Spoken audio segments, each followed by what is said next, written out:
Bismillahirrahmanirrahim. Assalamu alaikum warahmatullahi wabarakatuh. Dear students, it's 6 April and the day is Tuesday. We're going to study page number 7, 8 and 9 of your science unit number 1. So we're going to start our today's lecture that is going to be about respiration because we have completed our digestion का पूरा topic हमने complete कर लिया था. Respiration में आने से पहले एक चीज़ जो आपको पता होनी चाहिए वो ये है कि हमने कहा था जब डाइजेशन में आपका जो भी आपकी फूड जो आपने खाई है उसमें से सारे न्यूट्रिएंट्स आपके हमने कहा था ब्लड में आ गए हैं. ठीक है, जो हमने कहा था कि ब्लड आपका फिर कहाँ पे ट्रांसपोर्ट हो जाएगा, लिवर में, ये हमने कहा था ना. तो आपके फूड के अंदर ही वो सारे आपके फूड नहीं, आपके जो न्यूट्रिएंट्स हैं जो एब्जॉर्ब हुए हुए हैं आपके ब्लड के अंदर, उसके अंदर प्रेजेंट है एनर्जी. वो एनर्जी चाहिए आपकी बॉडी को. अब वो एनर्जी उसमें से कैसे आएगी? वो आपकी एनर्जी आएगी इस रिस्पिरेशन के प्रोसेस से, जिसे हम सांस लेने का प्रोसेस कहते हैं. अब इस प्रोसेस में होता क्या है कि जो भी हमारे फूड के जो न्यूट्रिएंट्स होते हैं जो ब्लड में एब्जॉर्ब हुए होते हैं उनकी होती है ऑक्सीडेशन. ऑक्सीडेशन का मतलब है जो हम रिस्पिरेशन करते हुए, जो हम ब्रीथ करते हुए, इनहेल करते हुए जो हम ऑक्सीजन अंदर लेके जाएंगे, वो आपके ब्लड के अंदर मौजूद फूड के न्यूट्रिएंट्स के साथ मिल के रिएक्शन करेगी एंड एनर्जी रिलीज़ करेगी. फिर वो एनर्जी आपकी बॉडी जो है वो उसको यूज़ करेगी. ठीक है, ये मैंने आपको थोड़ा सा एक बैकग्राउंड से दे दिया, नॉट बैकग्राउंड बट आइडिया दे दिया रिस्पिरेशन का, सो दैट अगर आप आगे देखें हमें तो आपको थोड़ी समझ आ जाए कि हम क्या बात कर रहे हैं. ठीक है, वो कह रहे हैं respiration it is a biochemical process in which a food molecule glucose is broken down in the presence of oxygen. ठीक है, रिस्पिरेशन के प्रोसेस में ये होता है कि आपकी जो ग्लूकोज होती है, ग्लूकोज जो आपका ये आपका जो कार्बोहाइड्रेट है, सिंपल फॉर्म ऑफ कार्बोहाइड्रेट जिसमें हमारी फूड कन्वर्ट हुई है, उसकी ब्रेक डाउन होता है. ग्लूकोज आपका टूटता है ऑक्सीजन की प्रेजेंस और एनर्जी रिलीज होती है. ये बायोकेमिकल क्यों है? क्योंकि हमारी बॉडी में हो रहा है और ये केमिकल रिएक्शन हमारी बॉडी में हो रहा है.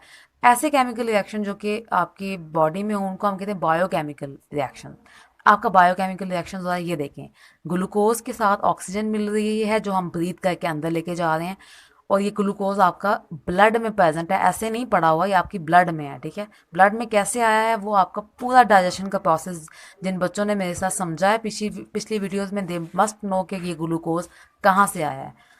ग्लूकोज ऑक्सीजन के साथ मिलकर कार्बन डाइऑक्साइड बना रहा है जो हम बाहर एक्सेल कर देंगे. वाटर प्लस एनर्जी हमें मिल रही है. This process is called aerobic respiration. तो ऐसी रिस्पिरेशन जो आपकी ऑक्सीजन की प्रेजेंस में होती है उसको हम कहते हैं एरोबिक रिस्पिरेशन. तो जब हम ऑक्सीजन अंदर लेके जा रहे हैं तो उसमें आपकी ऑक्सीजन जाके ये काम कर रही है. ठीक है, as a result of this reaction carbon dioxide water are produce as by product. ठीक है, कार्बन डाइऑक्साइड और वाटर जो आपके बाय प्रोडक्ट्स हैं क्योंकि आपकी मेन चीज़ एनर्जी है जिससे हमें चाहिए. ठीक है, सो ये आपकी क्वेश्चन मैंने आपको बता दी. अब यहाँ पे वो कह रहे हैं sometimes food is not broken down in the presence of oxygen, it is converted into lactic acid. Sometimes क्या होता है कि फूड आपकी ऑक्सीजन की प्रेजेंस में नहीं ब्रेक डाउन होती, उस केस में आपकी ग्लूकोज कहाँ किस में कन्वर्ट होती है? लैक्टिक एसिड में. You want to underline that, which is later converted into carbon dioxide and water, जो कि बाद में फिर आपका कार्बन डाइऑक्साइड एंड वाटर में कन्वर्ट ये हो जाएगा. ठीक है, respiration in the absence of oxygen को हम कहेंगे एनारोबिक. ठीक है, प्रेजेंस ऑफ ऑक्सीजन को एरोबिक, एब्सेंस वाले को anaerobic. It occurs in only a few organism. In human when cells cannot get oxygen fast enough, हमारी बॉडी में एनारोबिक, वैसे तो हमें पता है एरोबिक हो रही होती है. ठीक है, नॉर्मली मतलब एनारोबिक कब होगी? तब जब हम बहुत ज़्यादा एक्सरसाइज कर रहे हों या कोई हैवी काम कर रहे हों, तब हमें ऑक्सीजन की ज़्यादा ज़रूरत होती है, एनर्जी की ज़्यादा ज़रूरत होती है. अब पॉसिबल तो नहीं होता हम इतनी ज़्यादा ऑक्सीजन को इनहेल कर सकें. इन दैट केस क्या होता है कि फिर ये वाला प्रोसेस होता है. फिर आपकी ऑक्सीजन की एब्सेंट में आपकी रिस्पिरेशन, क्योंकि एनर्जी जो तो हमें चाहिए ना, तो वो एनर्जी अब ऐसे मिलेगी कि ऑक्सीजन के बगैर आपकी ये रिस्पायरेशन हो जाएगी। लैक्टिक एसिड आपका बन जाएगा। ये लैक्टिक एसिड फिर आपके मसल्स में जाके स्टोर हो जाता है। तभी जब हम बहुत कोई हैवी काम करें, एक्सरसाइज करके आए, तो हमारे मसल्स सोर हो जाते हैं, ठीक है, थकावट महसूस होती है, बिकॉज ऑफ दैट थिंग कि आपका लैक्टिक एसिड आपके मसल्स में आपका एक्यूमुलेट हुआ होता है, ठीक है। In the human body aerobic respiration in human body में involve intake of oxygen सबसे पहले होता है, और release of energy, intake of oxygen, release of energy, release of carbon dioxide and water, ठीक है, ये आपके एरोबिक एस्पिरेशन में होता है।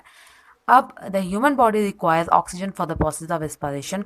What do you think how oxygen is supplied to the body, ठीक है, कैसे मिलती है हमें ऑक्सीजन? हमें पता है कि हम ब्रीदिंग करते हैं। हम पेज नंबर 8 पे आते हैं, तो आपका ये रिस्पायरेटरी सिस्टम जो है वो ह्यूमन रिस्पायरेटरी सिस्टम, यहाँ आपको पूरी जो है वो एक्सप्लेनेशन यहाँ से स्टार्ट हो जाती है, ठीक है। तो अगर हम देखते हैं तो आपका रिस्पायरेटरी सिस्टम जो है वो नोज से, ऑब्वियसली नॉस्ट्रिल्स यहीं से स्टार्ट हो जाता है जब आप अपनी एयर को अंदर इनहेल करते हैं। यहाँ से फिर आता है आपका फेरिंग्स में, फेरिंग्स से लेरिंग्स में। आपको पता है कि विंड पाइप है जहाँ पे आपकी एयर आती है, ठीक है, और देन आपका ट्रैकिया एंड देन लंग्स, ठीक है। तो human respiratory system consist of nose, pharynx, larynx, wind pipe and lungs. तो सबसे पहले हम बात करते हैं नोज की, जो कि आपकी जहाँ से एयर जो है वो एंटर होगी, और nose, air enters the nose through opening called nostrils, ठीक है। ये आपकी नोज की ओपनिंग है जहाँ से आपकी एयर एंटर होगी। Hair and mucus are present inside the nose. आपके जो कह लें कि वॉल है, वहाँ पर आपकी हेयर एंड म्यूकस होता है। म्यूकस आपका ये मॉइस्ट सा आपका जो फ्लूइड सा होता है, ठीक है। तो क्या पर्पस होता है कि आपके जो डस्ट पार्टिकल्स होते हैं, ऑब्वियसली आप एयर को जब आप ब्रीद इन कर रहे हैं तो इसमें डिफरेंट डस्ट पार्टिकल्स भी हो सकते हैं, तो उसका इनका ये पर्पस है हेयर एंड म्यूकस का, कि वो डस्ट पार्टिकल्स को मेक श्योर करे कि वो आपके विंड पाइप में ना जाएं, तो वो वहाँ पर ही ट्रैप हो जाते हैं। Mucus is a jelly like thick fluid, it moist and warms the air that enters the nose।